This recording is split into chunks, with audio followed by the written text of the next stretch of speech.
What if one day someone you love simply stopped existing?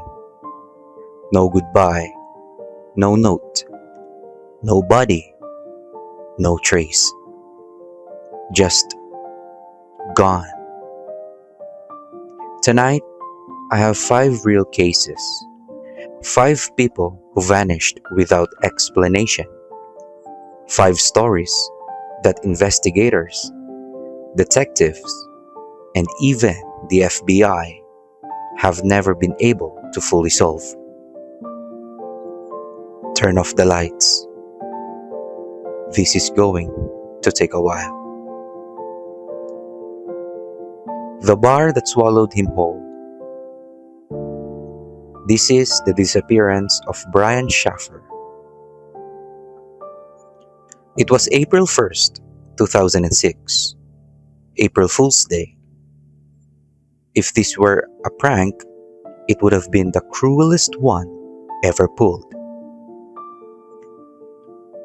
Brian Schaffer was 27 years old, a medical student at Ohio State University.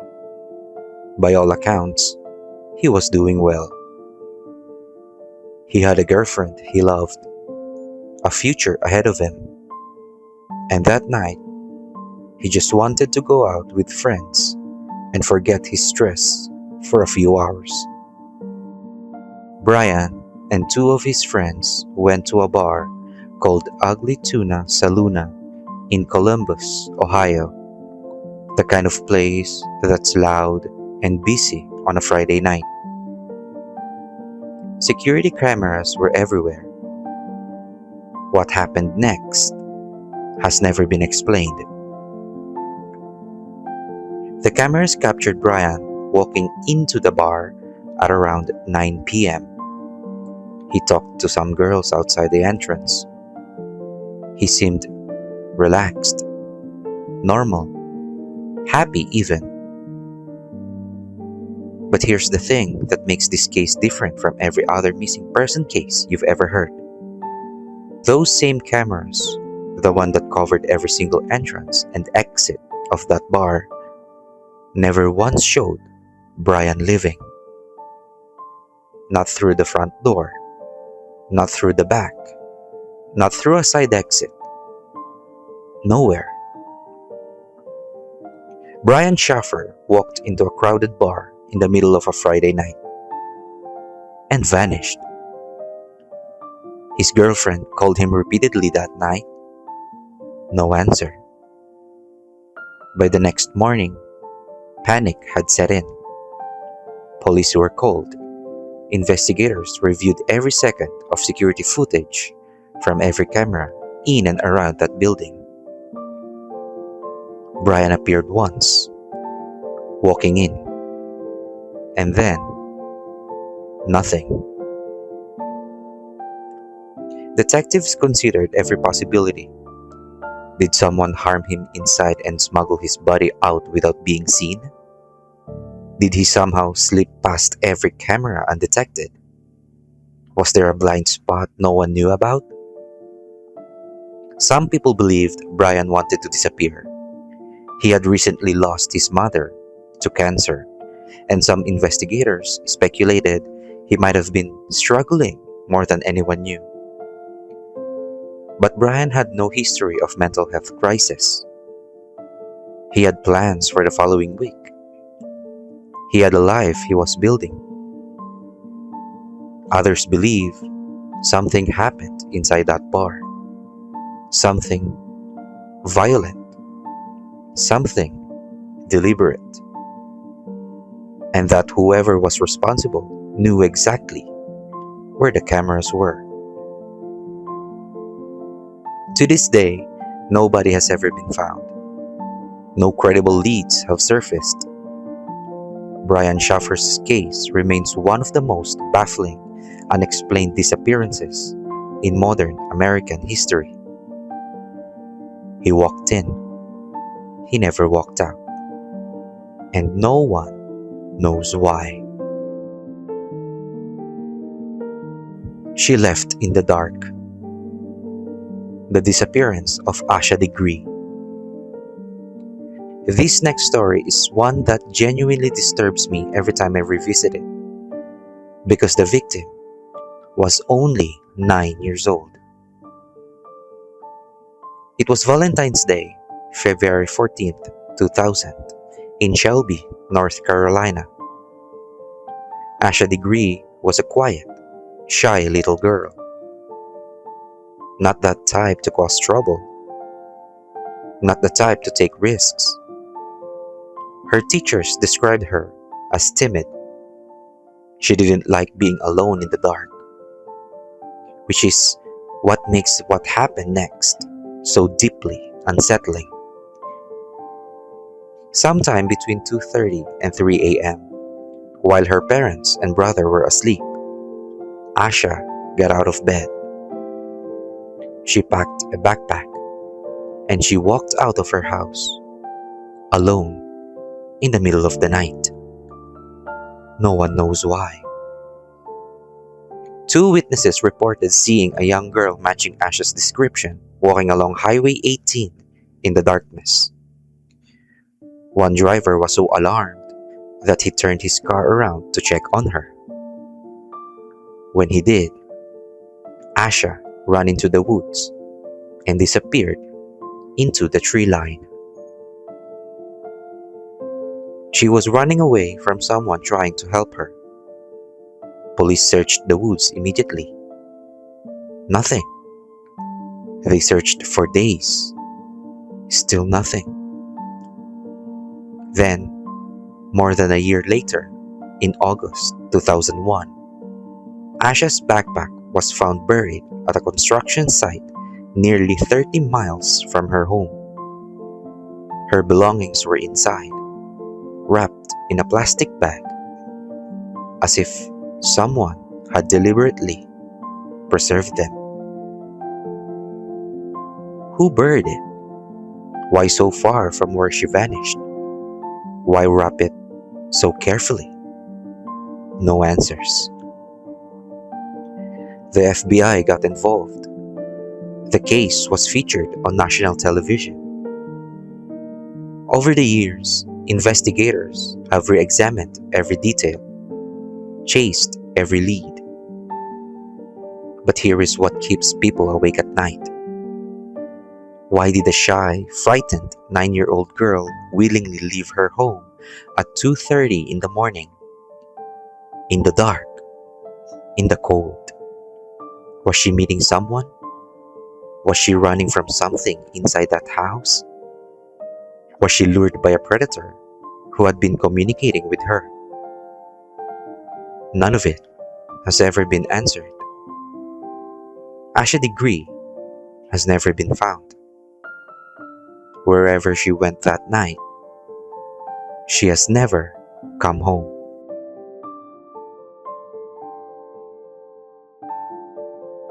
The prosecutor who knew too much. The disappearance of Ray Griccar. Not all disappearances involve children or young adults. Sometimes, the person who vanishes is the last person you'd ever expect. Ray Griccar was a 59-year-old district attorney. He spent his career prosecuting criminals in Center County, Pennsylvania. He was sharp, experienced, and deeply familiar with crime. He was the one who put criminals behind bars. On April 15th, 2005, Ray called his girlfriend and told her he was taking the day off work. He wanted to go for a drive, enjoy the spring weather. Nothing unusual. She didn't think twice about it. He never came home. The next day, his car was found abandoned in Lewisburg, Pennsylvania, about an hour from his home. His cell phone was inside. His wallet was inside. But Ray was gone. Months later, investigators searching the nearby Susquehanna River made a disturbing discovery. It had been thrown into the river and separately, clearly removed before the laptop was discarded. They found his hard drive, also in the river, also deliberately destroyed. Someone, maybe Ray himself, maybe someone else, didn't want whatever was on that hard drive to ever be read. What was on it? No one knows. Forensic specialists tried everything. The data was gone. Theories multiplied. Some believed Ray staged his own disappearance, choosing to walk away from his life and start over. Others believed he was killed, possibly connected to a case he had declined to prosecute years earlier involving a powerful figure at Penn State University. Some believed organized crime was involved. In 2011, Ray Griccar was officially declared dead, though nobody has ever been found. The hard drive has never been recovered in a readable state. The motive has never been established.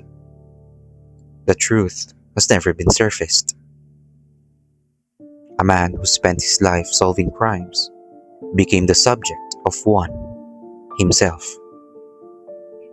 And to this day, no one has solved it. The boat that came back alone. The disappearance of Sarah Jo Crew. Some disappearances are strange. This one feels like something out of another world. In February of 1979, 5 friends set out from Maui, Hawaii, on a small fishing boat called Sarah Jo. They were young men, experienced on the water, familiar with the ocean. It was supposed to be a simple day trip. Then a massive, unexpected storm hit. The Coast Guard was called.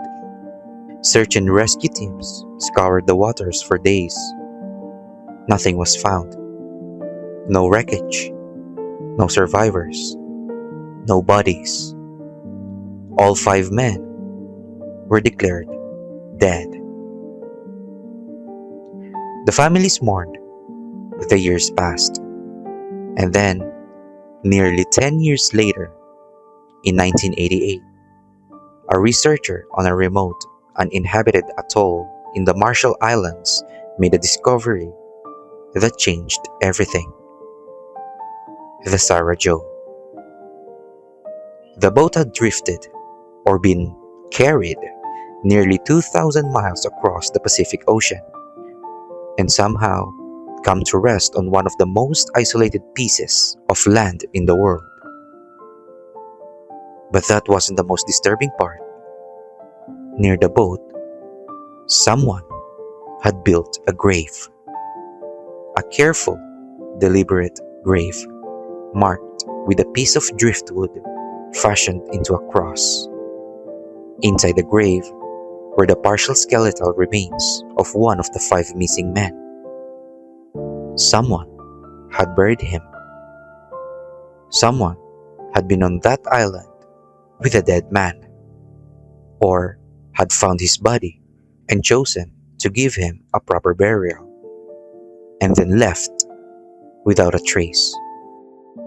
But who? The Marshall Islands in that location were completely uninhabited. No residents, no passing ships on any regular route, no record of anyone being there. The 4 other men were never found. How did the boat travel 2,000 miles? Who buried the body and then disappeared? Why were there no other remains? Investigators found no answers. The mystery was never solved. To this day, one man rests in a grave on a remote island in the middle of the Pacific, buried by an unknown hand.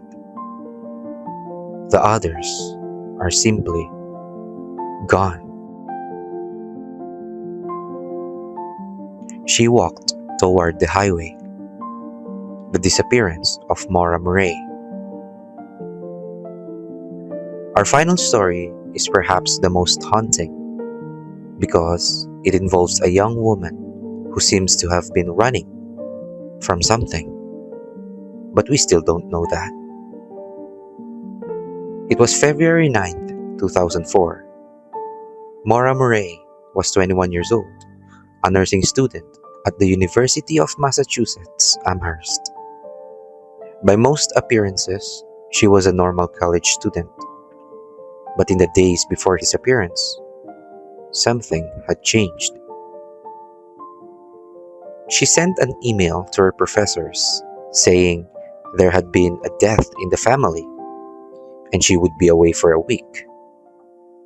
There had been no death. It was a lie. But no one knew that yet. She withdrew a significant amount of cash. She searched for directions to a specific area in New Hampshire. She packed her car. And then she drove north.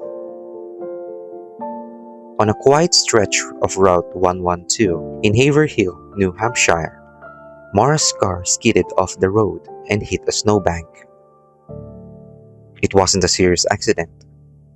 Her car was damaged, but not destroyed. A nearby resident saw the crash and called 911. He offered to help. Maura told him she was fine and that she had already called for assistance. She hadn't called anyone. The neighbor went back inside. He looked out his window 9 minutes later. Maura Murray was gone. Police arrived to find her car abandoned. Airbags deployed. A wine bottle broken inside. A few personal items. MapQuest directions to a cabin rental area.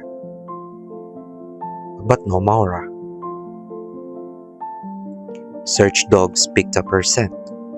It led briefly along the road and then simply stopped, as if she had gotten into a vehicle, or as if she had ceased to exist. The investigation revealed more disturbing details. In the days before her disappearance, Maura had been involved in a minor incident on campus. She seemed distressed. Something had clearly gone wrong in her life. But what? Was she running away deliberately? Did something happen on that dark road that night? Someone who stopped to help? Did she wander into the frozen woods and perish? Was someone waiting for her? More than 20 years later, Maura Murray has never been found. Her family has never stopped searching. The road where she vanished is still there. Still dark at night. Still quiet. And somewhere, in the woods, or in another life, or in the truth that no one has uncovered yet, Maura Murray's story is still waiting to be finished. 5 people, 5 disappearances, 0 answers. The world is full of things we cannot explain. Doors that open onto nowhere. People who step outside and never come back. Stories with no endings. If any of these cases have been on your mind, or if you've heard new information about any of them, the families are still waiting. Investigators are still looking. And somewhere out there, the truth still exists. We just haven't found it yet. If this story kept you up tonight, good. That means you're paying attention. Stay safe out there, and I'll see you in the next one.